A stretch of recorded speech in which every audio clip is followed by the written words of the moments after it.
Hello, I'm David Edgar. I'm the host of Heart and Hand Rangers podcast, and we've been promising you, our loyal YouTube subscribers, and thank you very much for signing up, a wee bit of extra content every week when we record the pod and all of our live shows, and of course exclusive stuff that you get from time to time. And this is a YouTube exclusive.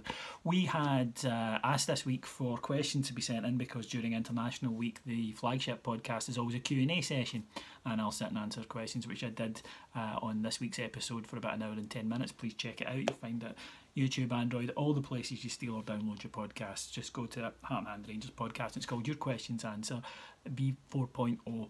Now, there were too many questions for me to answer, so what I did was keep a few of them back, and I thought I would share them with you guys on the YouTube channel tonight.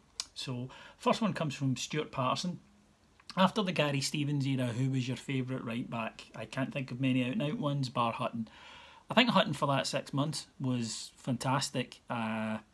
I mean, what an attacking weapon the boy was, but he was so quick and talented that he could get back, and he was a lifesaver at times defensively. But in a 6 month period, it's hard to judge. I think probably Sergio Perini, just for consistency. He was a really good defender, first and foremost. Probably wasn't one of these modern attacking fullbacks, although he did occasionally get forward. I remember a fantastic goal he scored against St Johnstone. That was one of his 3 points, but he was more of a defender. And apart from that, we've not been blessed with extraordinary right backs in that time, to the point where Walter would often use a central defender in there. I remember Craig Moore playing across there. It's just been a position that historically we've struggled with. And you know, let's hope it's something that's solved soon, because I think that James Tavernier fits into that category of right backs we were talking about people that are excellent getting forward, but maybe not strong enough defensively to do the job that we wanted them to do. Next question comes from Johnny Drama. I don't think it's the real one from Entourage. It would be cool if it was. He asks, if you were to receive some ill-gotten gains like others, what name would you give the racehorse you purchase and why? I think that if I was going to do it, and name it a racehorse, I'd name it, I'd like to suck this horse's dick, because then the commentator in any race would have to say, and then I'd like to suck this horse's dick, and that would make me happy, because I have a very childish sense of humour. So that'd be the name of the racehorse. Either that or David the horse, because you know, if you name your kids after yourself, why can't you name your racehorse after yourself? Stephen Harper, is it acceptable for fans to become anti-Scotland? That's a tough one. I don't think anyone should be put off from supporting their nation. Scotland's as much a Rangers fans national team as it is an Aberdeen fan, a Dundee United fan, a Morton fan, a Stirling Albion fan. You're entitled to it, so you're totally right to be doing that. There are a lot of people who, myself included, maybe aren't that passionate about it, maybe don't follow it as strongly, but I wouldn't in any way class myself as anti. I think that while the reasons for you to maybe be against the SFA or whatever are valid, I don't, and to dislike members of you know, the Tartan Army or whatever, or the way that their idea of support constitutes, that's all fine and valid. I don't really get cheering actively against Scotland. I don't quite see the point of that, and it's valid is a tough question. I'm not telling anyone what to think. If that's how you feel, that's how you feel. That's genuinely how you feel. But I think indifference, if it's not your cup of tea, is probably a more sensible option. But it's entirely up to you. And if you're a bear that's a mad, passionate Scotland fan that goes to every game, you know, best of luck to you. You know, and I sincerely hope your team does well. Darren Cairns, who was better, Jerome Rotten or Nuno Capuccio? Nuno Capuccio was better than Jerome Rotten, although Jerome Rotten had a very good spell at Monaco. But if you look at what Nuno Capuccio did for Porto, he was an exceptionally good player there in a very good team. The question though is who was better or worse for Rangers. Well, I just think if you've got a kind of steaming pile of shite and another slightly small steaming pile of shite, you still have two piles of shite, and the volume of it probably doesn't really matter once you've got either in your hand. So it's a tough one. They were just examples of guys who had completely lost form, be it through age, in Capucho's case, wear and tear and injuries. And Roten just, I think, there was talk that he'd suffered a serious hip injury, which looked as though it taken a bit off him, because he was so good in that Monaco team in 2004 that reached the Champions League final, lost to Porto. But for Rangers, both of them were diabolical. I mean, Roten was just absolutely awful. So, yeah, I think that that's the evil of two lessers, to quote Winston Churchill. James McTee, what's caused you to be the most furious you've ever been at a Gers game, i.e. shite, cowardly play by a player, referee decision, etc.? John Beaton, earlier this season, caused me to be bloody furious. So that was one. I think the one that sticks out in my mind is when we played Fenerbahce in 2001 in the Champions League qualifiers, and their keeper was a guy called Rekber Rushtu, I think it's pronounced. He was a Turkey international keeper, had been for a long, long time. And he ran up to Michael Malls and punched him in a stramash in the halfway line, and Malls reacted, and the ref saw it and sent Michael Malls off. But he then booked Rushtu, and the thing that got me so angry is that it's not a booking. You either didn't see it, in which case let him go and it's nothing and you've missed the whole incident, or you saw him punch Michael Malls and it's a red card. You can't, the yellow card option is not available to you. You need to pick one or the other.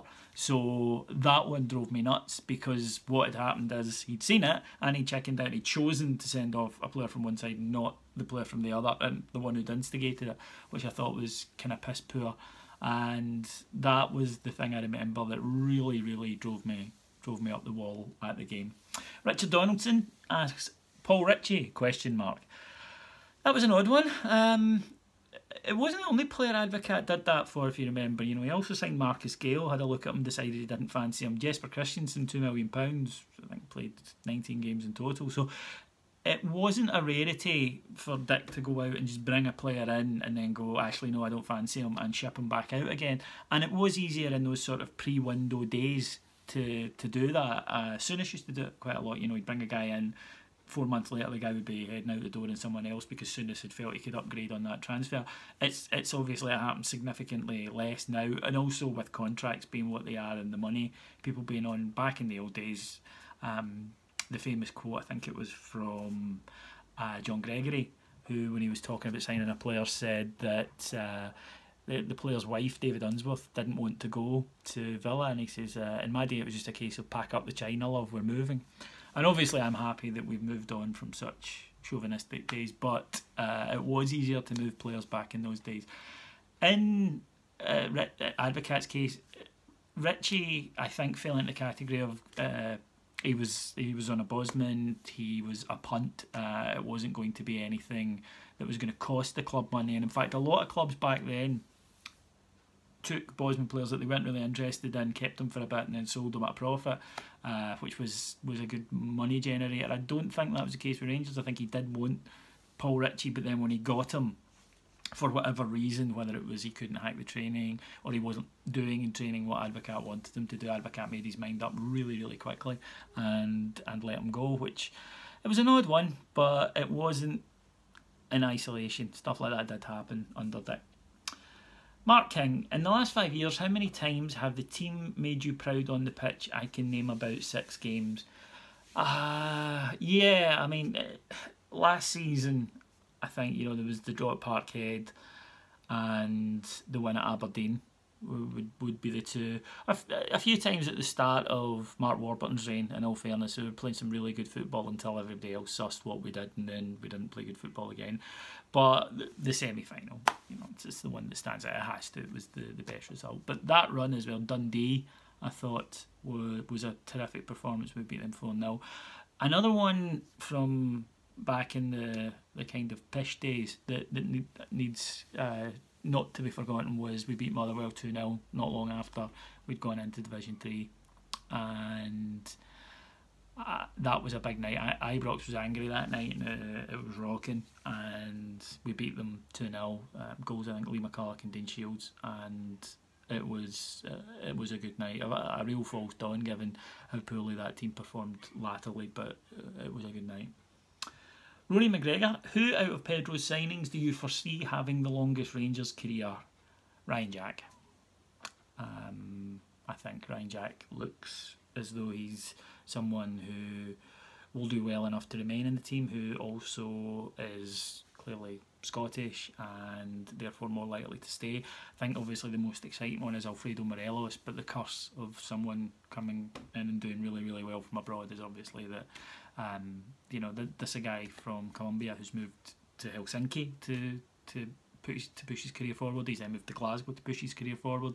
It would be unrealistic and naive to think that he won't then want to move somewhere else if a bigger league comes in offering or someone with more money. And at his current rate of development, it will be a struggle to hold on to him. But that's the way football has to be for people in our leagues. We sign players, we hopefully get 2 or 3 good years out of them, and then we sell them at a vast profit.